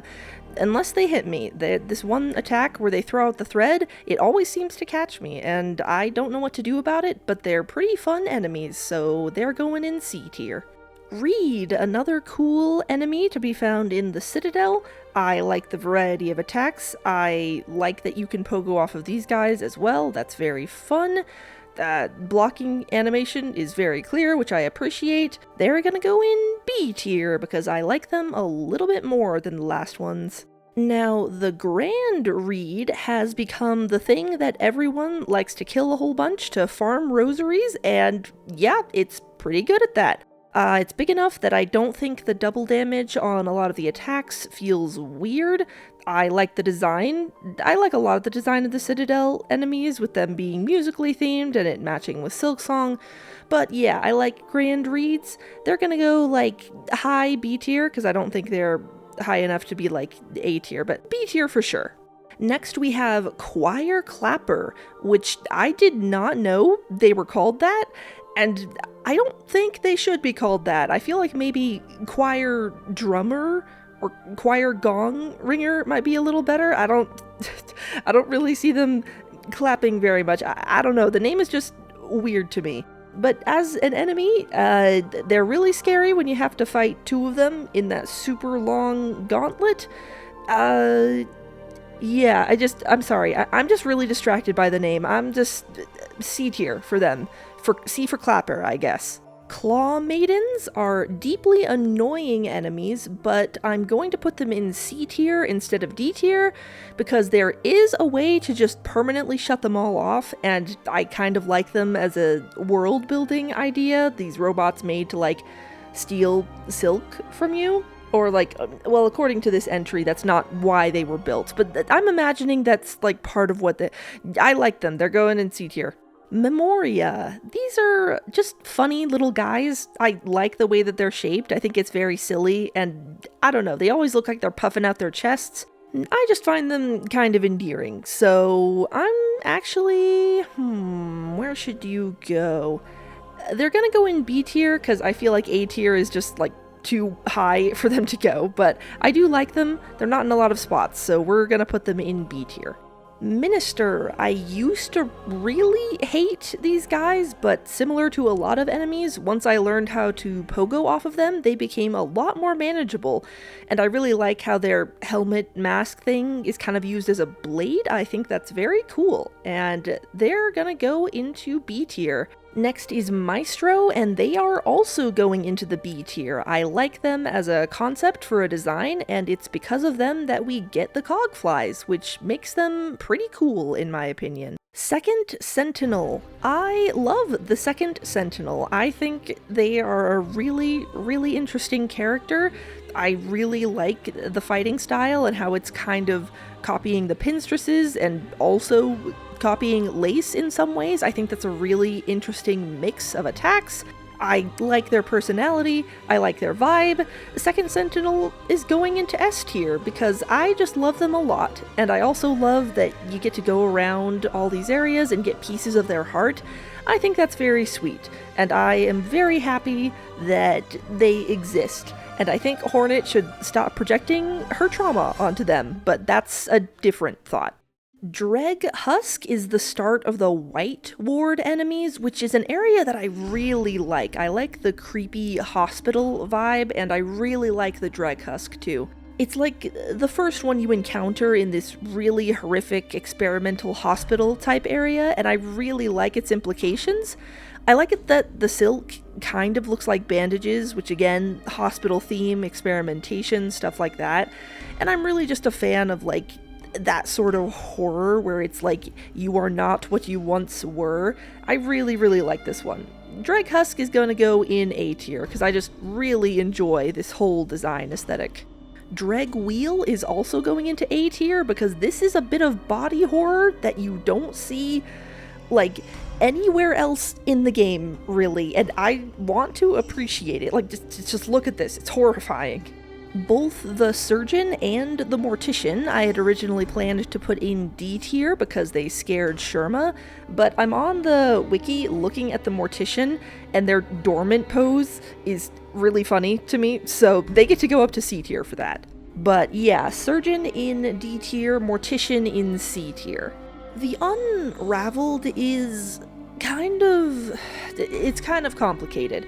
I love it as an idea, as like the architect of so much suffering and how this all happened, but as a boss that you actually fight, it's kind of annoying. Honestly, like, I'll have to see if I remember to record footage fighting this guy, because I don't know. It's just, it's one of the ones where I took off Hunter's Crest and put on Wanderer and all these other things to just face tank everything because I was annoyed with it. And maybe that speaks to my skill playing the game rather than the design of the boss, but for being like the true person behind all of this suffering in White Ward, I was kind of hoping for like a little bit more. I'm not sure. It's cool enough, like it's fine. I can't articulate what exactly I was expecting, but I felt like I wanted some more out of this. But it still is pretty cool, so we're gonna put in C tier. Like, it's not bad, I was hoping for a little more. Cogwork Underfly is just a silly little guy, and yeah, that's about all there is to say. C tier for you, buddy. Cogwork Hauler is another enemy that likes to throw pipe bombs at you, but this one is just kind of funny because it kind of just seems like it dive bombs you and then dies. Like, it's kind of morbid, but it's also kind of funny, so it gets to go into C tier as well. Cogwork Crawler is one that I feel like maybe I should like more than I do, but you kind of just don't notice these guys. They function more as an environmental hazard than an actual like bug you interact with, if that makes sense. And, you know, they can't all be winners, so I think I'll just put him in D tier. Sorry, buddy. I felt bad when I said that. I'm coming back to say I felt bad. He can go into C tier. He didn't do anything wrong. I'm sorry, Cogwork Crawler. Cog workers are another funny little guy with not much going on besides repairing the Citadel. C tier. Cogwork Spine is stealing the idea of a bug that just sprouts swords when it's threatened, but it is like not terribly offensive, so we're gonna put it in C tier as well. Lots of C tiers right now. Cogwork Choir Bug is pretty standard. I like that he just has 4 knives that he can come after you with. Nothing super special, but I don't want to put another one in C tier. But I feel like I have to, actually, looking at him. Like, he's a C tier guy. He's comfortable there. Cogwork Cleanser, though, I am going to bump up into B tier, because there's just something funny about this little design. I like the steam that comes out of it. The game doesn't do a ton with, like, the steampunk aesthetic, but there's, like, little, like there's environmental stuff with steam, right? But this is the only enemy I can think of that does steam, like, in its body, and I think that's kind of cool. So you get to go up to B tier, Cogwork Cleanser. Cogwork Defender. I can never, ever seem to pogo off of these guys. Like, a lot of enemies have shields where they can block a pogo attack, but they usually can't do it, like, a lot. So, kind of annoying, but also there's this one spot in Cogwork Core where you can, like, kill them from below, and that's kind of funny, so it's gonna even out to another C tier. Actually, no, I admire their gumption and their dedication to their job. He gets to be B tier, actually. Cogwork Clapper. Another one where I didn't know it was called that, and I don't know why. And it's kind of making me doubt my feelings, but I'm going to stick to it. I'm pretty sure there is only one of these in the entire game. Like, you can correct me if I'm wrong, but I think there's only one. And for that reason, I find him really fascinating. Like, what were they used for? What were they trying to do? Like, okay, according to the Hornet's entry, there's a bell it's supposed to ring, but I just, I don't know, it's just like a guy who's a ball, and he has little, like, bomb things that he can throw out, and I don't know what's up with this guy, but he intrigues me, and I don't know, maybe we'll learn more about him later. A tier, I guess, before I can overthink it. The Cogwork Dancers are extremely iconic to the game and also very sad.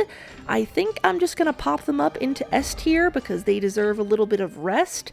But yeah, Voltborn are a very funny enemy because they don't exist unless you free them from where they're trapped behind a wall, and that is very funny. They are very annoying to encounter throughout the world. Like, they just clutter up everything, and now you gotta deal with another enemy, and then when you go into Act 3, they're just everywhere, and it's just such a huge issue when you're trying to go someplace and you just run into one you didn't know was there, because they're not all in the same place all the time, they just, like, scatter everywhere. But they are funny in the fact that they wouldn't exist if you didn't free them. Like, that's a little bit funny, but yeah, I think I am gonna put them in D tier because, like, they're funny, but they are quite annoying, so they're gonna go into D tier. Lamp Bearer, I appreciate, like, the world building reason that they exist. Like, they fly around with a little light. I think that's fun. I don't like when they throw it at me, but at least it's not a pipe bomb. B tier. Scroll Reader, another one that I think is kind of interesting, but they're really big and scary at the same time, and I just like to avoid them a lot. They're apparently what the Voltborn eventually maybe grow into. I like them conceptually, but they're also very scary, so B tier we'll go with for them. B tier sounds good. Vault Keeper, never mind, I was wrong. I think this is what the Voltborn turn into. I'm not sure how I got that mixed up. I like them. They're very scary when they don't have all their armor on and they're just skittering at you. Like, once you get used to them, they're not that hard to deal with, but they're really kind of freaky, and I kind of like that. So I'm actually, I'm thinking about them, and they're kind of charming, even though they're scary. And I also like how you can knock certain shelves and just obliterate them instantly, because the speeding shelf will just mush them into dust, and I think that's funny. So they're going to go into A tier, actually. A tier for being able to obliterate them at a distance. I appreciate that. Next we have Trobio, and of course he's going into S tier. I love the flamboyancy. I love the everything that he does, and he probably shouldn't be using fireworks indoors, but yeah, S tier. Tormented Trobio right beside him is also going into S tier, because I really don't think I can put him any lower. This second fight is more difficult, but you are rewarded with an upgrade to your claw mirror, which is an item that I already really like, and so yeah, I appreciate him and his flamboyancy. Penitent, we're into slab enemies, and right off the bat, very sad. Pretty sure that he's just blind for life, I think. Like, he just has a sack over his head all the time, and that makes me feel really bad. Great environmental storytelling, but I just, I don't know. The C tier, I suppose? Puny Penitent is gonna go up to B tier, because I think it's kind of impressive that they can still like hit you even though they're actively flying. I feel like that'd be harder, so they get a slight bump because of that. Fresh Fly. I hate that name, and I hate these guys a lot. They're pretty dang gross, and I think it's kind of overkill that they explode after you hit them. Like, I think that's just, I don't appreciate that at all. So down into the D tier they go. Scabfly is also going into D tier, because they don't really do much. They kind of just bounce around like the Windows Movie Maker logo, or maybe it's not the Movie Maker logo. You know what I'm talking about. The logo that bounces, they just do that. And I don't know. D tier for them. Not impressed. Guardfly. These guys are also dedicated to their jobs, which previously I said was a good thing. In this case, it is a bad thing. I don't like that they spit at you. I don't like that they're around. And, like, I'm sorry, I feel bad for them because they're just, like, in this prison, but also don't like them much. D tier for you too, buddy.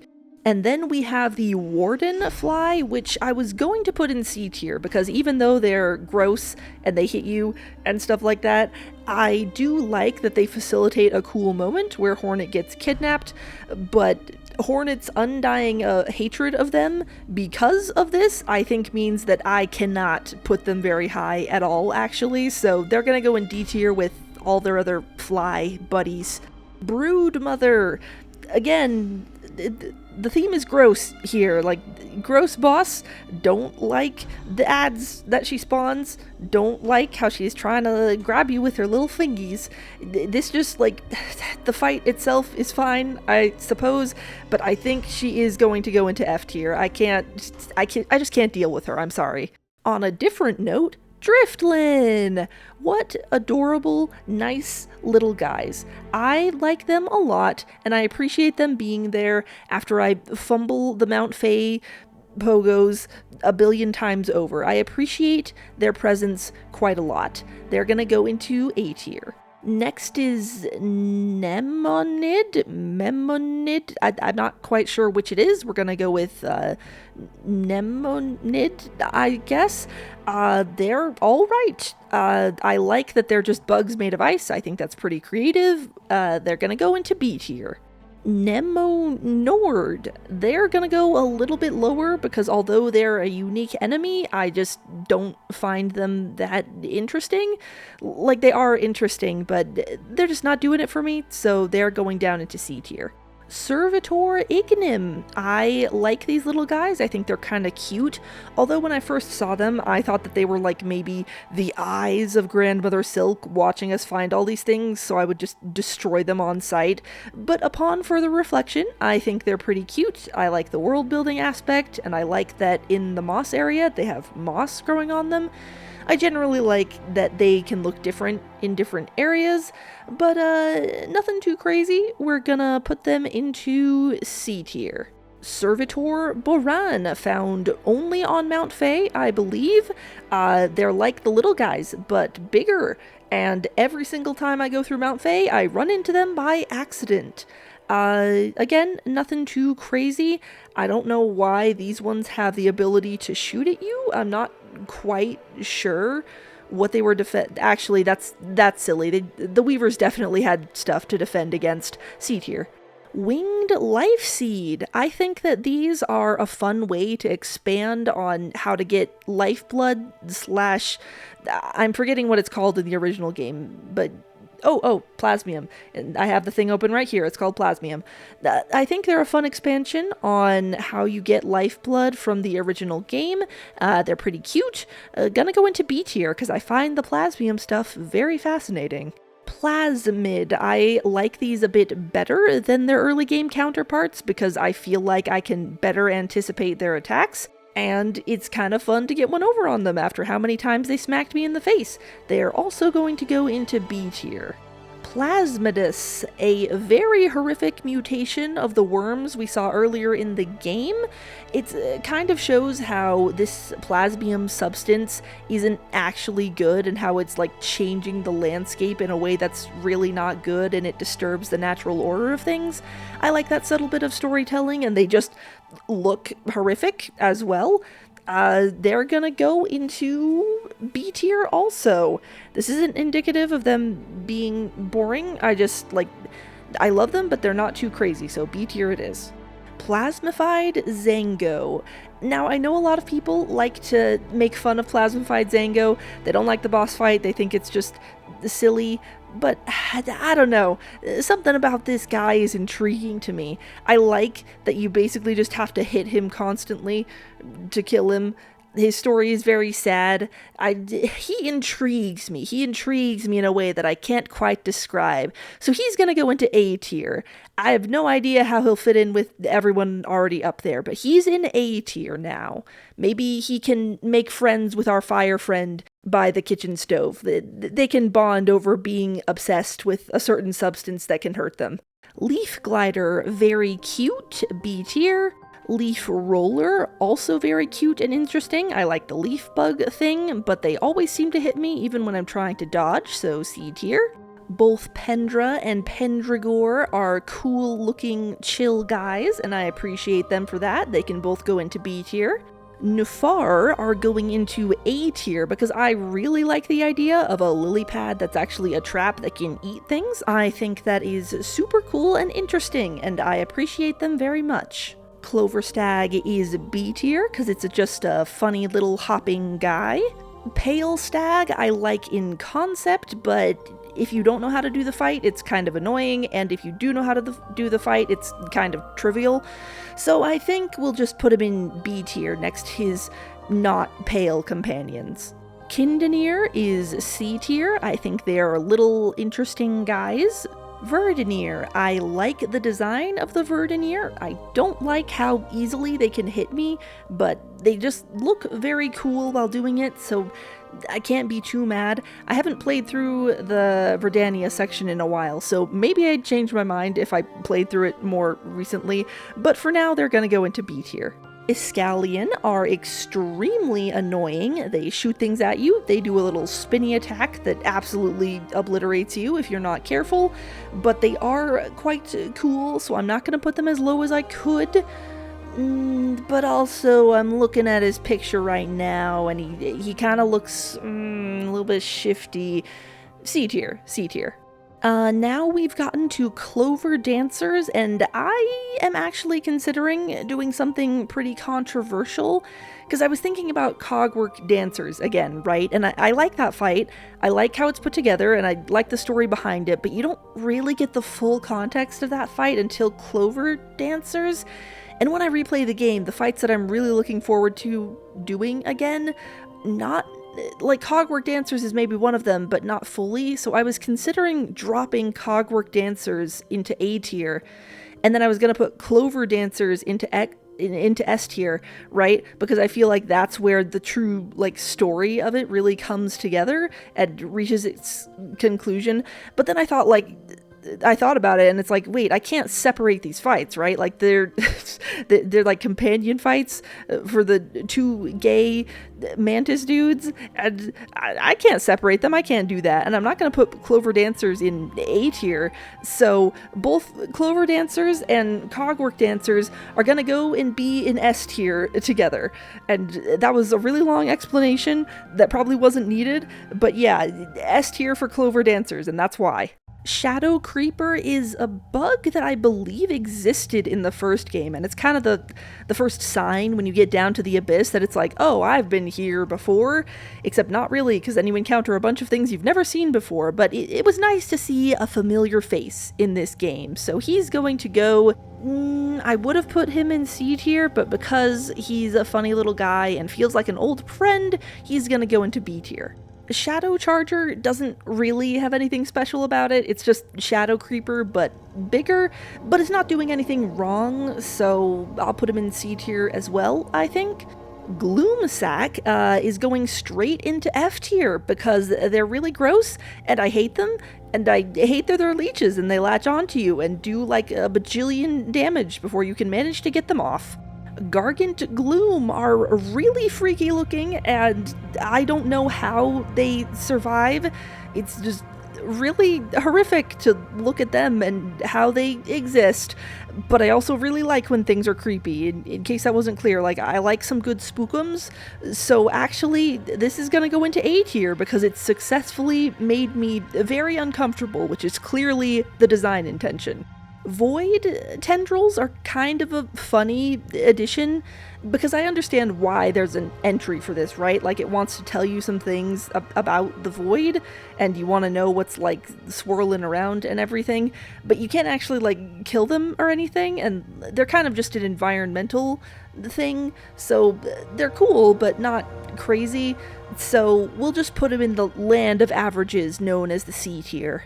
Void Mass is quite the horrific concept, all these corpses put together and infected by void. I'm gonna put them in D tier though, because again, kind of an environmental thing, and I understand that, like, I put void tendrils in C tier because they're environmental, but this one is just like, they're a little bit annoying as well, so Void Mass is in D tier, yeah.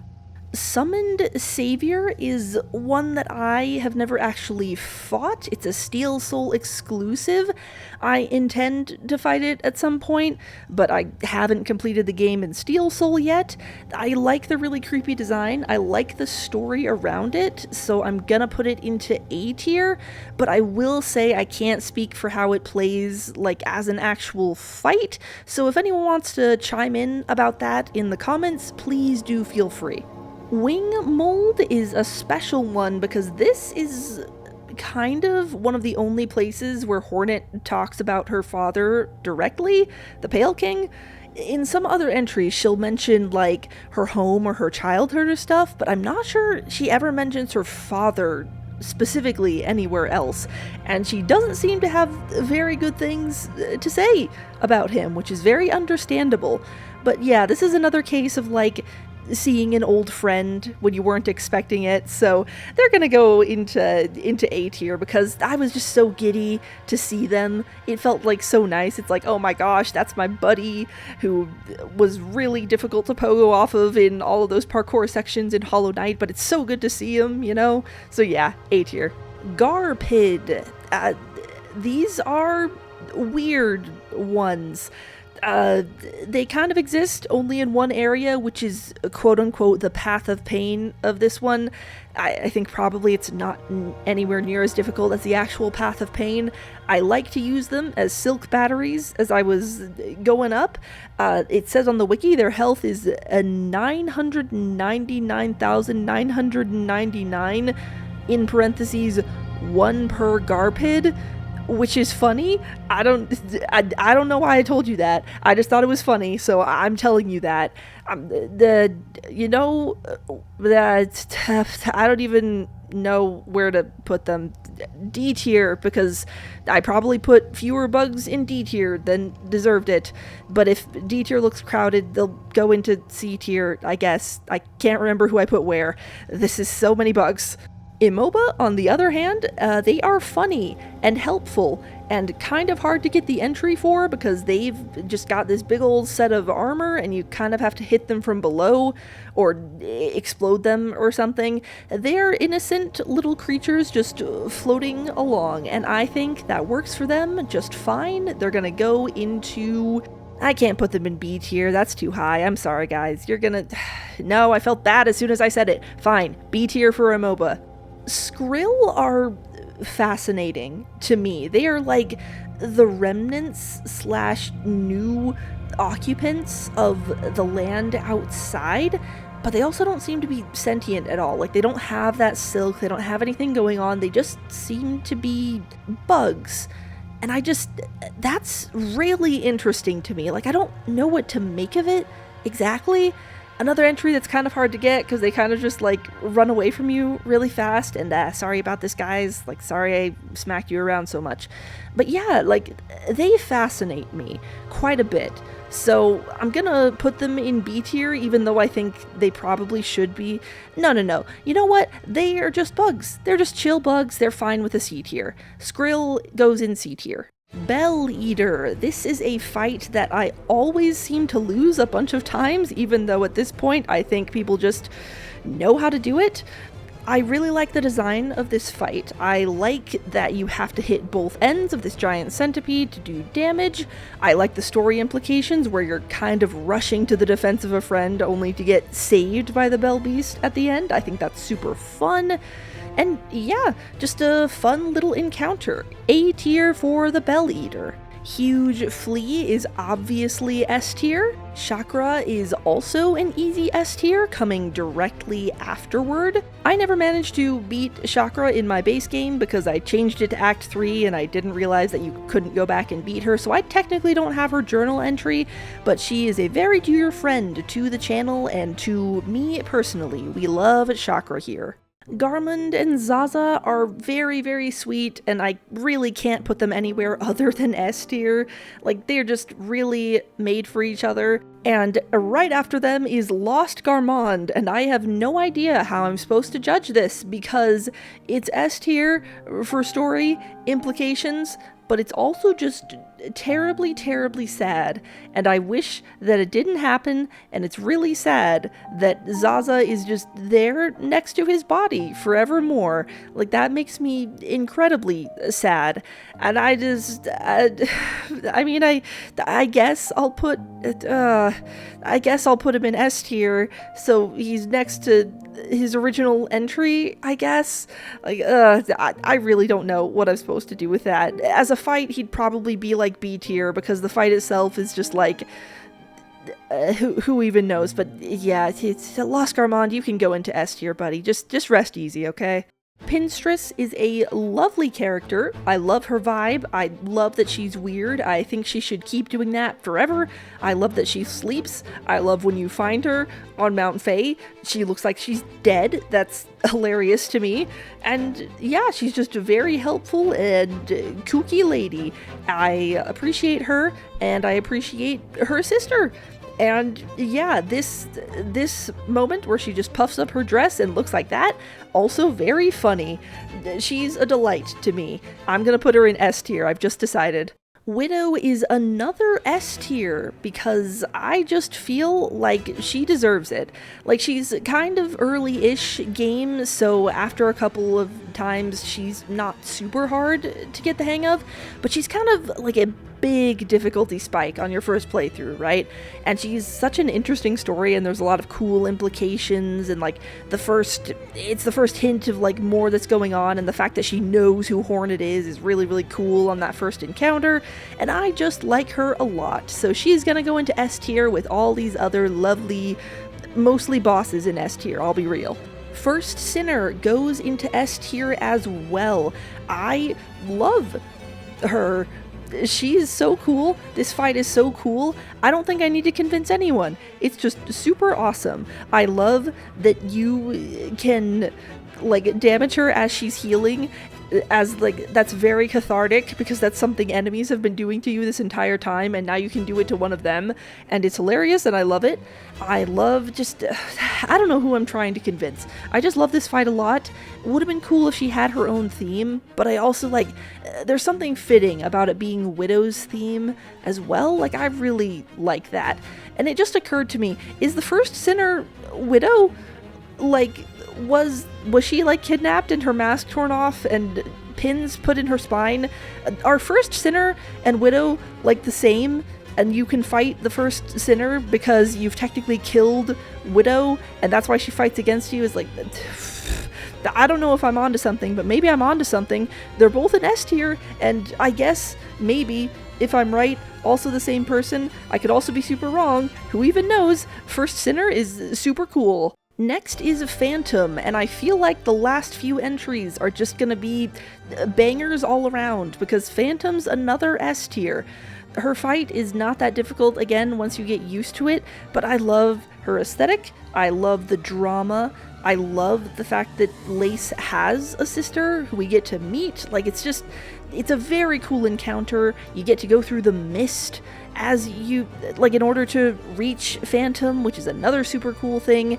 It's just really, really a well-designed and well-thought-out fight. I really, really enjoy it. She's an S tier. Lace is technically not going to be an S tier, just because her first couple of fights are intentionally not as good as a kind of later one that we'll get to.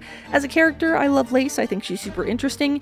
As like a boss, and kind of sort of how we're doing this, she's gonna go into A tier, just because I feel like I want to put a different version of her slightly higher. It's gonna become clear in like 2 entries, but Lace is A tier, I will say. Grandmother Silk is, I think, an excellent final boss. In terms of the fight itself, it's like a little bit lackluster. It has a lot of similarities to the Radiance, which I think maybe people were hoping for like something a little bit different, but I think as she exists, as herself, she is very pretty. I love the design of Grandmother Silk. I think she's fantastic. So even though the fight itself is not that crazy, I feel like she serves the purpose that she needs to in the narrative as your final encounter before A, you get one ending, or B, other things happen. Like, and I think she deserves S tier for that. And the very last entry we are looking at today is Lost Lace, who is unequivocally and completely S tier. I don't even, like, there is no question, right? Lost Lace is an extremely well-designed fight. I love it. I love the story. I love the fact that it is very fitting that Hornet sees like Lace being all evil and then kind of just beats her up about it until the void is gone. Like, I know that's maybe a crass way of putting what happens, but that's basically what happens, right? It's like, I know you're still in there, but instead of trying to talk to Lace about it, she just beats her up until she like wakes up again. It's a very Hornet way of dealing with this problem, and I very much appreciate it. And based on this entry, like, it comes from a place of determination and stuff like that, and maybe Hornet is projecting a little, like how her sibling had to sacrifice themselves in order to save where she came from, and it's like, well, I'm not going to lose another one. Hornet's dynamic and, like, storyline throughout this game is very, very interesting. I should probably talk about it at some point, but Lost Lace as an encounter, excellently designed, absolute S tier, absolute cinema, and I don't know how you could disagree. I agree with myself, And I think in this case, even more than other cases, I am very, very right. So yeah. And that was every enemy in Silksong ranked. If I missed any, I'm deeply sorry, and I really have no way of checking, so yeah. I hope you all enjoyed hearing me go through it. This was kind of just a more fun, chill type video, and if you want to see more of them, please let me know. In fact, if you get this video to 5,000 likes, I'll make a video ranking every tool in the game. And if you get it to 10,000 likes somehow, I will rank every type of grass in the game. So, yeah. If you'd like to support in a way that isn't just commenting and feeding the algorithm, I have a Patreon where you can see videos early and get regular updates on what I'm doing.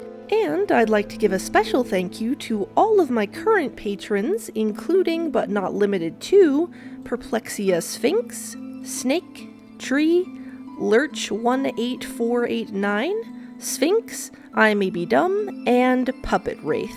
And I'd like to thank all of you for watching as well, or probably listening more accurately, but I am glad you are here nonetheless. Take care of yourselves and each other, and I hope to see you all again soon. Bye!